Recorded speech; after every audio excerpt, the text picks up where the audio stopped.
Well, this begins a series, and I don't know how long the series will last. Let's just, we're playing it by ear. But about starting out my experiences on this march from Selma to Montgomery. And I really wondered how to organize this and how to start.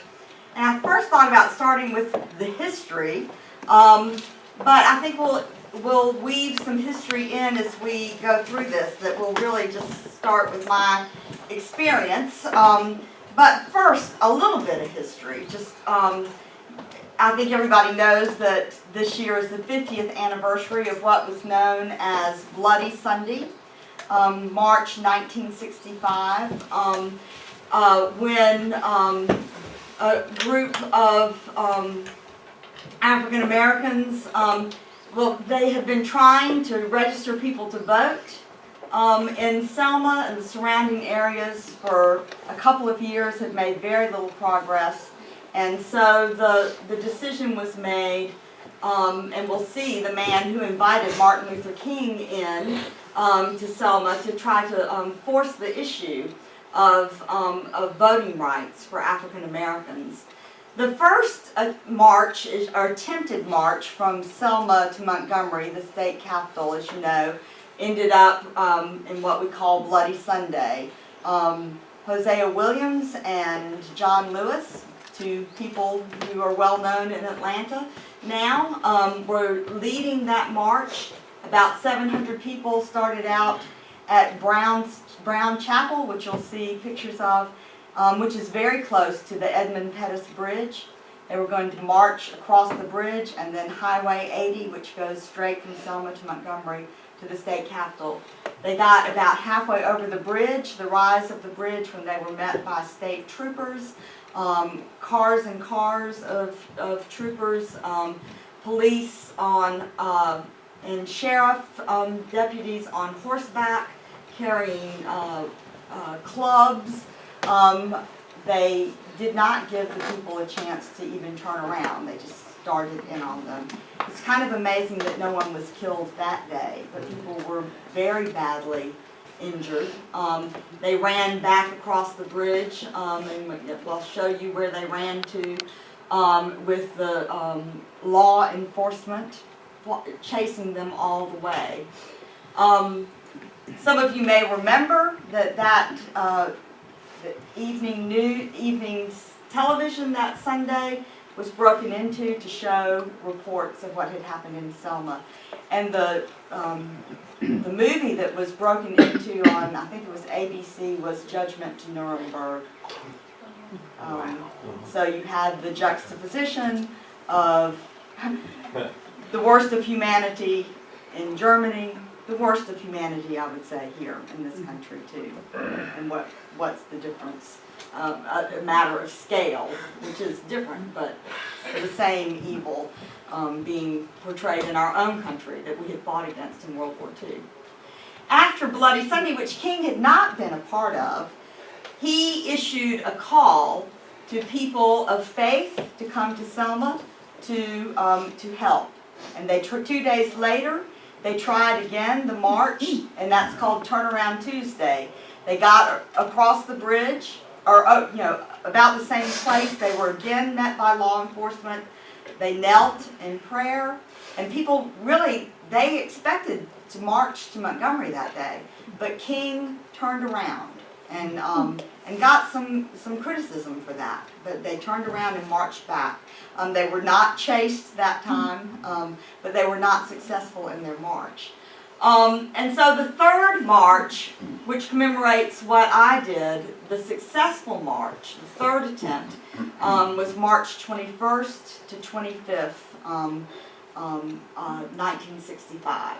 And so they marched all the way to Montgomery that time. They had a federal court judge's order. Law enforcement was this time protecting them. They brought in the National Guard to protect them. But as one of the people who we talked to said, no, we didn't necessarily feel safe with that, because some of the people who were protecting them were the same ones who had been attacking them a few days earlier. So when did the young black guy get shot and killed? Before all of the this. Bloody Sunday? Before Bloody Sunday. Okay. Yeah, we'll get to that. I'm sorry. No, please do ask questions, because I've got this organized by day. We did 5 days, the same 5 days, and I've got it organized by day. I don't expect that we'll get through the whole thing today.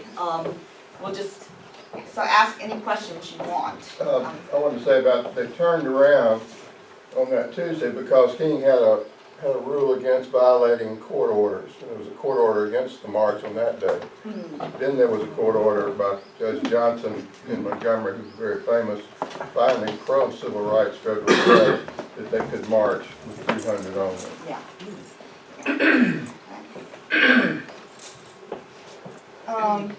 Do I page up or page down? Page down. I want to say, before we get started, that my technical advisor, we would not be doing this without the help of my technical advisor. I got the pictures and sorted them, but he got it all put together. I wanted to start with this quote by Rabbi Abraham Joshua Heschel, because to me, this summed up the whole thing. For many of us, the march from Selma to Montgomery was about protest and prayer. Legs are not lips, and walking is not kneeling, and yet our legs uttered songs. Even without words, our march was worship. I felt my legs were praying. Rabbi Abraham Joshua Heschel. Some of us have read some books by him. And there he is, and there King is on the at the beginning of the successful march. And that brings me to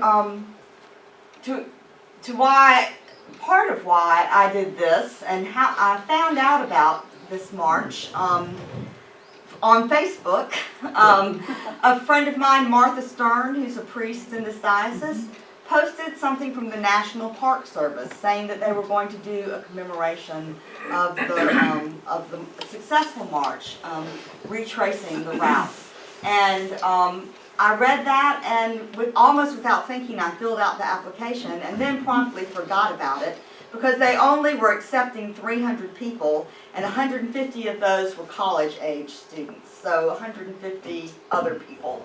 And the reason that they chose that number was because, as Joe said, the federal court order allowing the march specified that it could only be 300 people as they went through Lowndes County.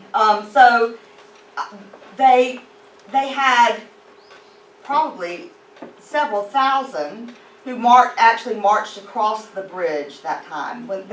Then only 300 could go the rest of the route. Partly that was because at that time Highway 80 was a 2-lane road. It's a 4-lane road now. But I think it was also had to do with security. And when they got to Montgomery County, then more people joined in. So that's why the Park Service limited the number to 300, trying to make it as close to the original experience as they could. I guess that was maybe in December that I did that, and then I found out in late January that I had been accepted, and so told Joe, oh, by the way, I applied for this thing. They did background checks on everyone, so you were tentatively accepted in January, and then the end of February were accepted for real. So that is how I started with this. And for me, well, I'll get more to me in just a second. Okay, day one, Selma, the bridge. I think I aimed the projector wrong. Huh? I think I aimed the projector wrong, but just go to the next one so we can see if I did not. Okay. The National Park Service called what we were doing a walking classroom, because we had talks every day from people who were somehow part of the experience the first time around. That was my number. Every day we checked in and got a tag to wear. They were very security conscious, so they wanted to make sure that nobody joined us who hadn't been approved to be part of the group. And so we started out every day. The National Park Service has, they call it an interpretive center in Lowndes County, halfway between Montgomery and Selma. And we started out there every day. The kids, the youth group, camped out there. The rest of us were on our own, and we mainly stayed in motels in Montgomery, and then drove to the interpretive center, and then would get on a bus to go to where we were starting to walk that day, and the buses would meet us at the end of the day and take us back to the interpretive center. But I can't say enough good things about all these park rangers. They were just amazing. They try to maintain the whole trail as a route, and it really, I think, should be a pilgrimage route that people just do, like you go in Spain to walk the pilgrimage, because I think this really is holy ground. But this was the first day. There I am. Got to be really good friends with these people. These two in particular, this is a woman from California, one from Chicago. One of the people, when we got the list, when we got accepted, we didn't have a list of who else was going, but they sent a mass email out, so we had everybody's email addresses. So one of the women set up a Facebook page for the group, and so we kind of started getting to know each other ahead of time. And people were flying in from all over the country, and so we were coordinating who was staying in what hotel, who could give rides to people. So I had a carpool of people since I was driving. Are they all on the screen there? Logan, who is a Jewish woman who is from Chicago. We laughed. She is the equivalent. It's not, they don't have diocese, but if they did have diocese, she would be the equivalent of the diocesan youth coordinator. She was the youth coordinator. She is the youth coordinator for 11 Reformed congregations in Chicago. She also loves to eat. She's a vegetarian, Jewish, and loves to eat ribs and oysters. She wouldn't let me take any pictures of her doing it. Just kosher ribs that are. Right. Heidi Hall, she is from Northern California. And was the Democratic nominee for Congress from there. She did not win. She lost to the Republican incumbent, but she's laying the groundwork to run again. And and there was another woman from New York who was in my car. She's not in this picture, but we got to know everybody. But our group became very close. And I have to, just a little aside, I became the interpreter of Southern culture. We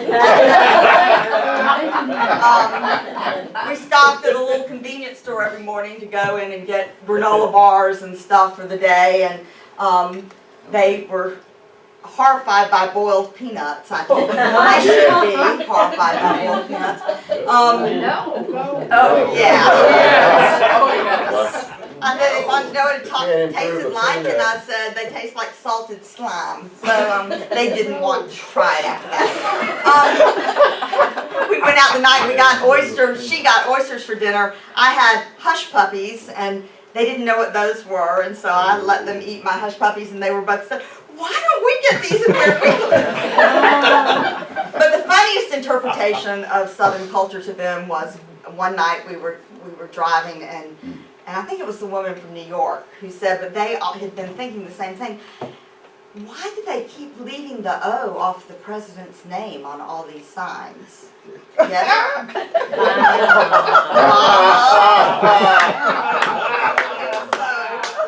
I said, ooh. So anyway, they were. They are my new best friends. Whoops. Those are my new walking shoes that held up very well. And I wore rainbow colored shoelaces in honor of people who are still fighting for their civil rights in Alabama. That was before we got started the first day. These are the shoes worn by an actual marcher 50 years ago in a little museum on the other side of the bridge. So they did not have special walking shoes. What In is fact, on most the of them left? wore their best shoes. Is that a pillow? Yeah, I think It's a so. pillow. I was hoping I it think it wasn't was a sand. Bible, actually. But there's a Bible in that. It's a Bible. Okay. Yeah. It's a book. The George Washington Carver Homes Project. This is really where the march began. And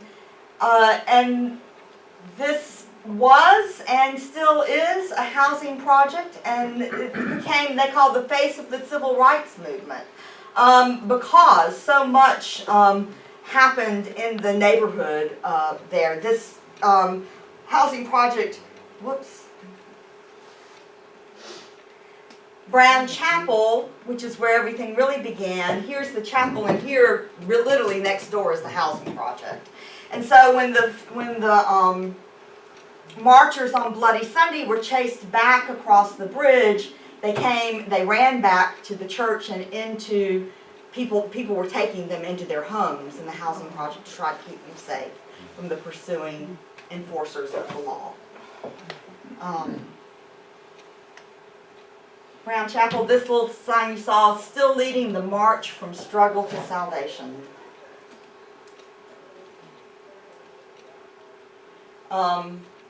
Statue of King on the grounds of the chapel.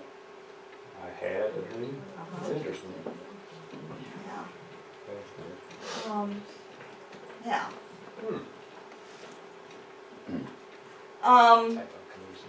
This was actually on the inside of the chapel, I think.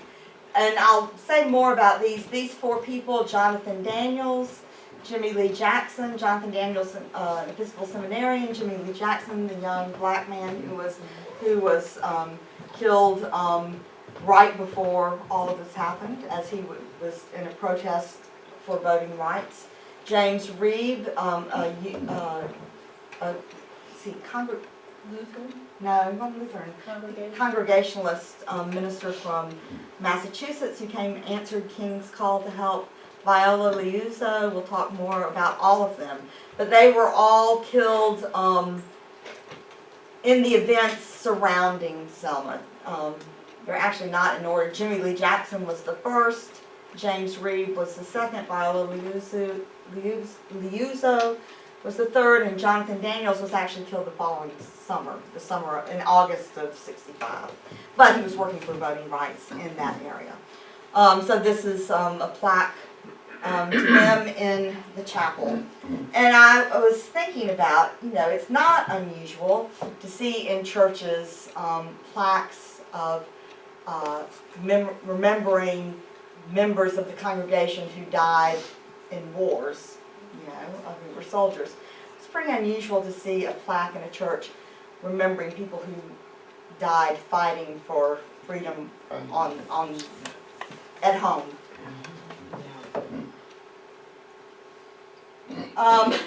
We started out with the Boy Scout troop who took the flags into church, and they also led us across the bridge. The inside of the church. This was a photograph. I took most of these photographs, but not all of them. This one was taken by one of the Rangers, I think. The Rangers, and there was also a photographer from the Montgomery paper who went with us the whole way, and they had better access than I did to a lot of things. So this is one of the Rangers photos.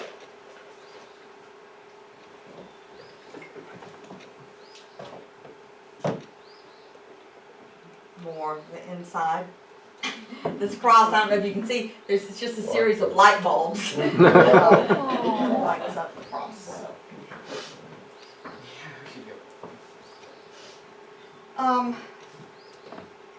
Frederick Reese. The term foot soldier applies to people who marched in the original march 50 years ago. So when somebody was introduced to us as a foot soldier, we knew that was the term. Frederick Reese is probably not anyone that we had heard of before, but he was very instrumental in the efforts 50 years ago. He did march. I think he marched all 3 times. He was the one who invited Martin Luther King and the Southern Leadership Conference to come to Selma, to make Selma the kind of ground zero, as we would say now, for the struggle for voting rights. And he is a minister, and he preached. He may be in his 80s now, I think. There's a road named after him in Montgomery. He preached a lot, but one thing that he said, and it's a quote, Bible quote that I've heard all my life, but which I never really thought of, or it never had too much meaning to me until I heard him say it in that church, which was a quote from Philippians: "We can do nothing on our own, but we can do all things through Christ who strengthens us." And they lived that, they lived that. And I think one of the things that became so important to me and moving to me through this whole experience was the power of faith that was both behind the original movement, which of course was birthed in the church, and that which you could still feel there. Before we got there, when we were just conversing with each other on Facebook, I had written the litany that y'all did the Sunday that I was gone, and I had written it just for myself, but I put it on the Facebook page because people were posting different things, and I said, I'm going to say this every day before we start, and if anyone would like to join me, you're welcome to. And a woman who described herself as a pretty adamant atheist wrote that she was offended by that, and that she hoped that that she didn't want people shoving religion down her throat, and that why did it have to be, what I wrote have to be so specifically Christian. Well, what I wrote, didn't mention the name of Jesus because I knew that there would be people of other faiths going along, and it wasn't shoved down anyone's throat. It was, here it is, and if you'd like to join in with me, you're welcome to. And other people came to, said the same thing. But I also said, remember that this is a movement that was born in the church. And this woman, who's, I never actually met her because she only lasted one day. But I wondered, as we sat there and listened to him talk about it was Jesus who got them through this. I mean, it was so much a part of what this movement was about. And they believe, and I think they're true, that this was, a movement of God. And without God, they wouldn't have been as successful.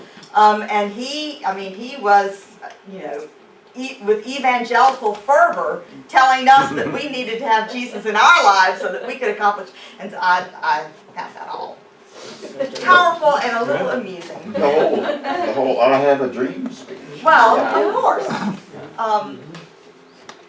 Then this woman, another foot soldier, Joanne Bland, she lives in Selma now. And she talked about her experiences. She grew up in the housing project next to this church, and she grew up in this church.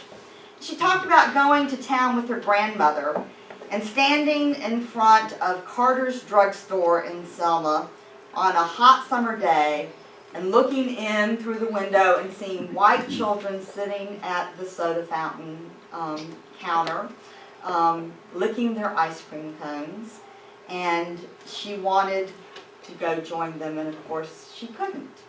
And her grandmother said to her, when we get our freedom, you can do that too. She said, I became a freedom fighter that day. And in some ways, it's as simple as, the fight was over things as simple as that.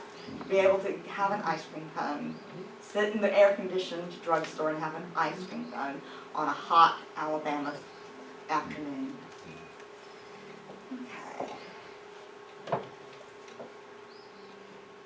Oh, You can't point it. I You can't know, point it. yeah.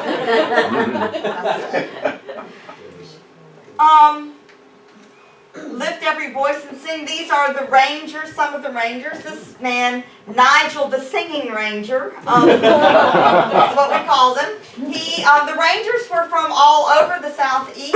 A lot of them had some kind of tie or roots in Alabama, but not all of them. Nigel is from New Orleans. There were two, and one other Ranger who played the guitar. And they're in New Orleans. There's a National Park Service national park dedicated to the preservation of music and the whole New Orleans jazz scene. And so Nigel, and I can't remember what his partner's name were, there was a lot of singing on this trip, as there was 50 years ago. And so he is leading us in Lift Every Voice and Sing. And you know how to do this? Yeah. Okay. This is a really professional recording here. He was doing this at 10 o'clock last night, trying to get the last video to fit. I don't know if here. the sound's actually going to work, so we're just going to... Can you turn the light on again? Yeah. Okay. Great audio quality.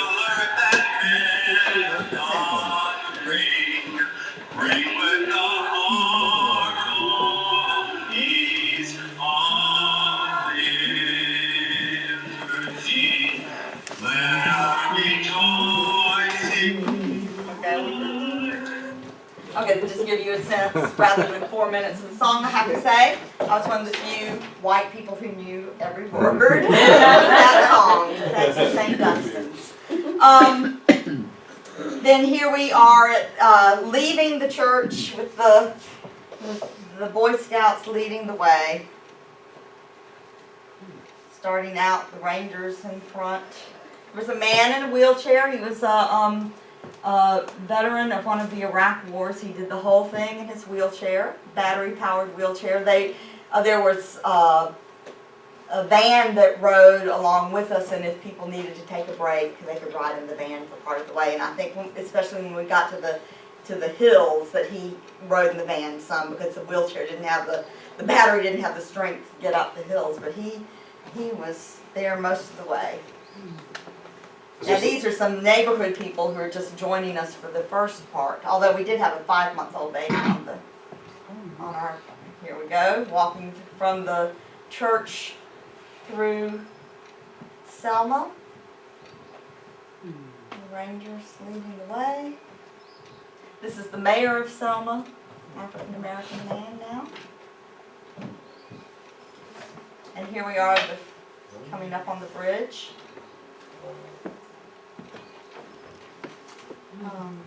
Getting closer. There's debate now. Anyone know who Edmund Pettus was? There is a petition going around. He was. was. I think he was a general in the Confederacy, and then he was a member of the KKK. And there's debate about whether or not to rename the bridge. What do y'all think about that? I think I would leave it too. I think Reminders of we don't necessarily need to be sending our kids to schools named after Robert E. Lee.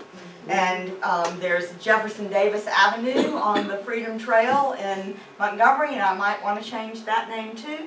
But I think this name has become synonymous with the events that happened there.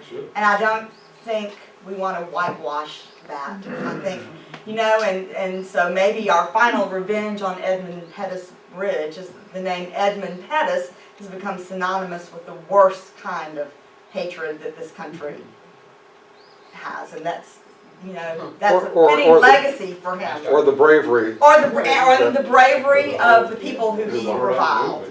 And I think that's a fitting legacy for Mr. Pettis. So I would not be in favor of changing the name, although in some cases I might be, but not in this one.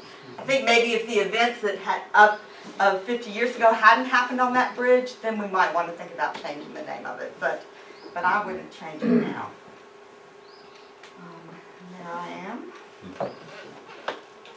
Were there people on the sidewalks watching the marchers? Or was it life as usual in downtown Selma? No, there were people watching. Downtown, so. There were people who watched and people who joined in with us as we walked. Well, if the people joined in, what happens to the specific 300? Well, 50 years ago and this time the number 300 didn't go into effect until you were over the bridge. Oh. And in fact, they on this day, for us, we spent, and they're getting ready to show you a lot of pictures on what's on the other side of the bridge. We spent a lot of time there. And then they put us on a bus and took us a couple of miles so that we would be, so that the others who had joined us wouldn't continue on with us. And that was a matter of security. They were so security conscious. Mm-hmm. And there, I don't know that there had been threats. They wouldn't say whether there or not there had been threats. But the Klan had wanted to be part of the organizing of this. So they were concerned. Yeah. I mean, so there was a lot of security, as you'll see here. Okay, this was at the foot, the other side of the bridge, and I found this, and again, here was one of my jobs of being interpreter, not of Southern culture, but of biblical heritage to some of the people there. This was on a stone, this quote from Joshua: "When your children shall ask you in time to come, saying, what mean these 12 stones, then you shall tell them how you made it over." Does anyone know what that refers to? Into the promised land. God gave the people of Israel a directive to take 12 stones from the River Jordan and to have them present, visible, so that the children, not to necessarily talk about them, but so that when the children ask, what were these, why do we have these stones, then they were to tell the story of how they were brought over the river safely.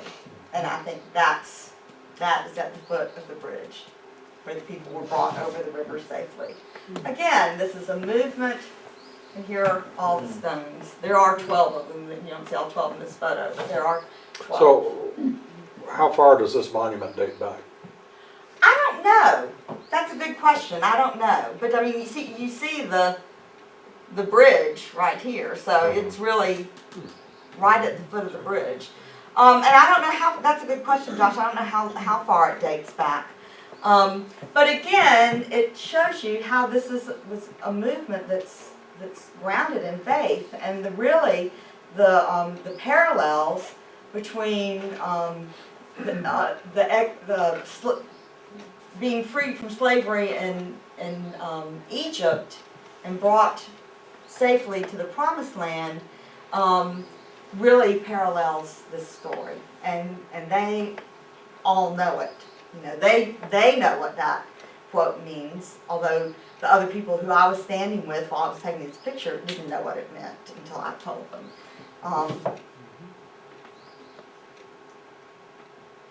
Now this is also, these next series of pictures are all, this is right next to that, the stone monument. Here's the monument, and here's this. There were all sorts of things there commemorating the history. Right across the street is they call it the National Voting Rights Museum, which looks like it may have been at one time been an auto repair shop that's been turned into the museum. There's a lot of folk art telling the stories. What I was struck by was that the story is being preserved through this folk art and this little museum, but it's all, it looks like the history of poor people preserved by poor people. Nobody's gone in and made a big, shining monument. Nobody spent millions of dollars building a museum. It's done by the people. And so here is a car wash this way, and on this side of the building is a mural. I couldn't get the whole thing in one picture. The attacks on marchers, they're telling the story. Here's John Lewis and Hosea Williams kneeling down, and the people the soldiers coming after them. Soldiers, police, sheriff. Jim Clark was the sheriff. He was the equivalent of Bull Connor, basically. Bloody Sunday in this area, March 7th, 1965. Okay, on this side, they finally are making it to the state capitol. Then here's the Voting Rights Museum right here, and why I think it may have been some kind of auto parts store, is because here is an abandoned garage. And there's, I think, 7 bays, and they have used it as in the style of folk artists everywhere to tell the story. Here's the first garage door. Education is the key to control our destiny. Second, tells the story of slaves in Egypt building the pyramids. So again, the connection with the biblical story. The second, the slave ships coming, taking people, capturing people, forcing them from Africa. This, I don't know if you can see it, it's a slave auction block, okay? Taking them from their homes on the ship, ending up on the slave auction block. The Civil War. Door number 4, the Edmund Pettus Bridge. Door number 5, and I thought this was really powerful. Wow. A ballot. They won the right to vote. The hands that picked cotton picked a president. Obama. Wow.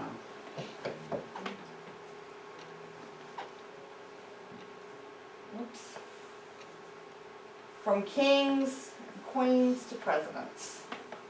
So it's on those garage doors tell the history. It made me think of when I was in the refugee camp in Thailand and working with Hill Tribes refugees from Laos. The women did this elaborate embroidery work, and they started telling the story, their story.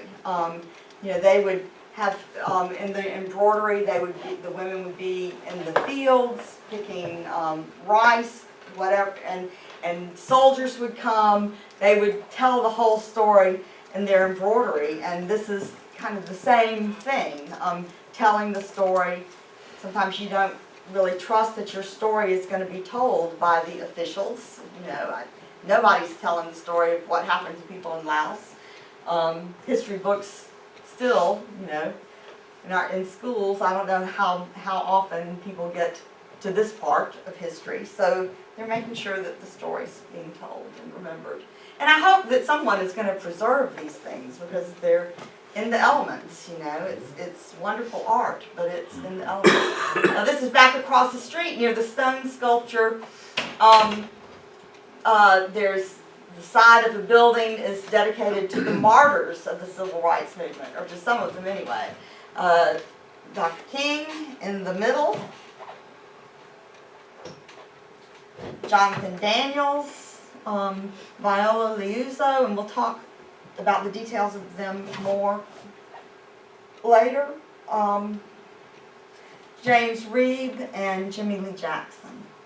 Civil Rights Memorial Mural. So again, you're getting the story on this building that is in great disrepair.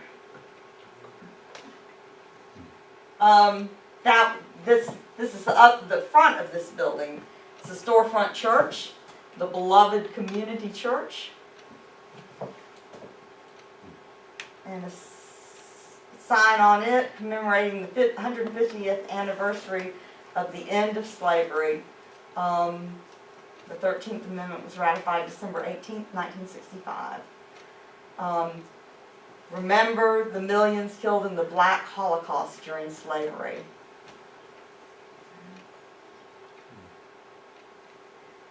This is, these are the stones.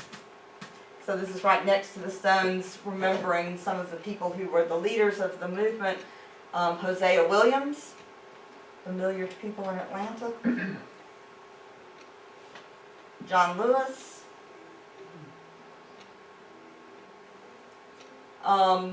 Two women who were influential in the women in the movement, Amelia Boynton Robinson, Merrill, last name, Foster.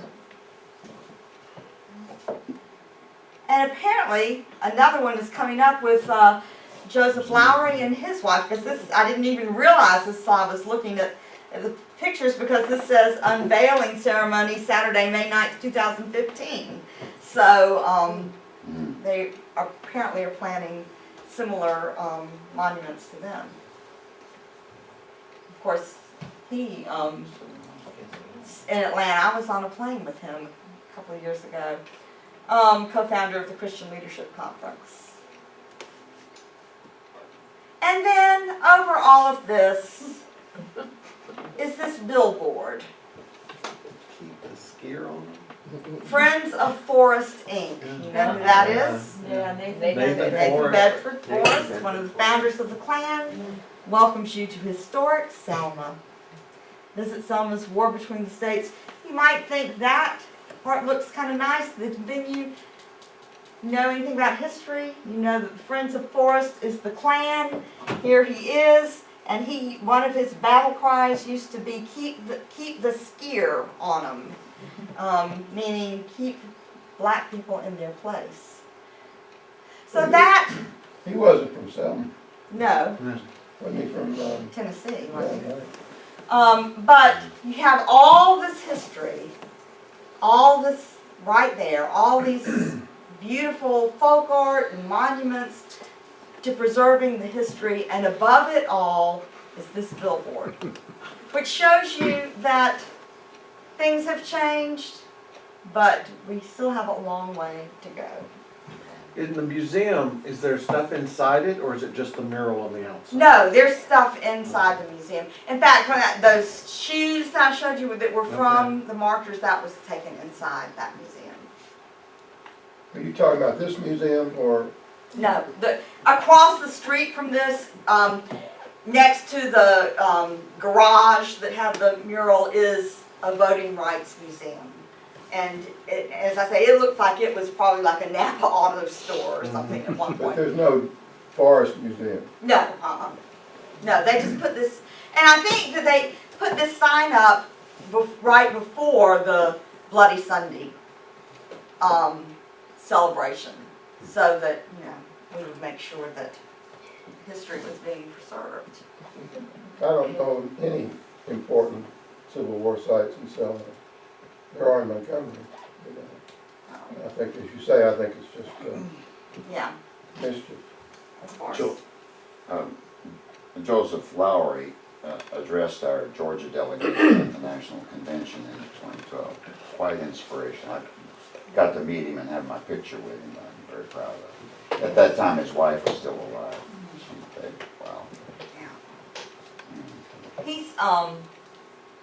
He's in frail health. Yeah. I saw him, he went to court one day in Beverly Hills, and there was a hearing on whether or not they were going to let her not go to trial because of her health. And he and Andrew Young were there and spoke on her behalf. I talked to them for a few minutes. And then this is, I think, the last slide from day one. This is a little, not little, but he's an 11-year-old boy, Nathaniel, from St. Louis. His father is a civil rights attorney. And he decided this was their spring break, and his father decided that they were going to come and do this over spring break. And he bought Nathaniel some books, age-appropriate books to read for him to get a sense of the history. And he noticed that there was a boy who carried the flag in the original march. And so he decided he was going to carry a flag. And he carried it 54 miles. Wow. Wow. Pretty inspirational. Yeah. Okay, that's the end of day one. What time? We've got time to get through 15 more minutes. day two. Can you It's a turn? lot shorter. Yeah, day two is not nearly as long. Turn the lights on for a second, so I got some notes. Day two was the longest day. I call it walking in the rain. We walked 13 miles, and it rained pretty much the whole time. As we were starting out that morning, we were driving from Montgomery to the Park Service Center, and a great blue heron flew in front of our car, and nobody else in the car knew what it was, but I did. So I was kind of feeling pretty smart about it. I'll come be in their territory and they can explain it to me. So one of the women looked it up to see what, she said, it's a sign. So she looked it up to see what it meant if you saw, if a blue heron crossed your path. And it was You're gonna get wet. a sign of self-reliance and determination. So that became our theme, although as Heidi pointed out, we were really not totally self-reliant. We were relying on each other, but the determination part was there. Day two is where you'll see, I didn't take my camera that day, so a lot of these pictures were, you'll see for day two, were with my phone, or I took from the rangers or the journalist who was with us, because the camera got heavy, frankly, around my neck. So, and it was raining, and we knew it was going to be raining the whole day, so I didn't take my camera with me. But it didn't have the emotional impact of the first day, of the being in the chapel or the bridge or all those monuments and history. It was just, the road and the rain, step after step, for 13 miles. But I kept thinking back that day to the people who 50 years ago walked, and it rained the first day for them. They didn't have the special walking shoes. Their feet were literally bloody at the end of the day. The first day they camped out, and I, for some reason, didn't put the pictures in. At the David Hall farm, a African American man who had a small farm and let them camp out there. He lost his job because of that, and the bank foreclosed on or shut down his loan. They wouldn't let him. He paid a price for letting people stay on his ground. They slept. They had tents, but they were sleeping on wet ground. There was a little pond there, and they went to the pond and washed the blood off their feet. And so you think about that when you're walking 13 miles in the rain, and suddenly it doesn't seem so bad, because the people who had done it 50 years ago were the real heroes. The conditions that they walked in, people came and cooked for them. At all the different campsites along the way, but they didn't know really whether they were safe or not. Even though that they had these federally mandated National Guards people there, as one of the rangers pointed out, and as I said before, some of the people that they were supposedly protecting them had been shooting at them and clubbing them a few weeks ago. So the safety was an issue. So thought about all that, and it made the walking a lot easier. Okay, can you kill the lights? There I am. They gave us plastic garbage bags to put our backpacks in. friends from Chicago and California. There we are, walking. That's it, this is not, walking. I wish I could take credit for that picture, but, one of the rangers took that. I think it's a great picture. It's a video. Is that, okay. Just hit page down. Huh? Just hit page down. Tricia, your photographic skills are in evidence in the previous series compared to some of these. No, here, you do it.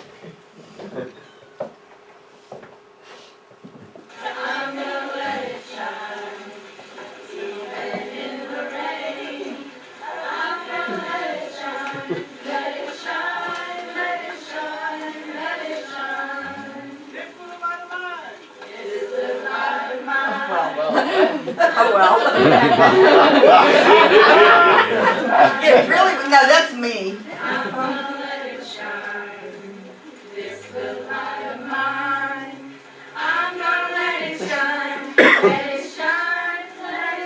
Oh, okay.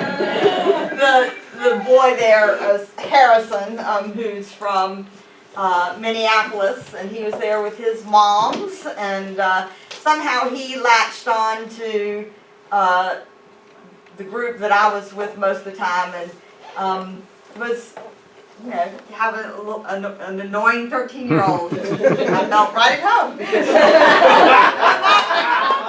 things like that. He did the same thing.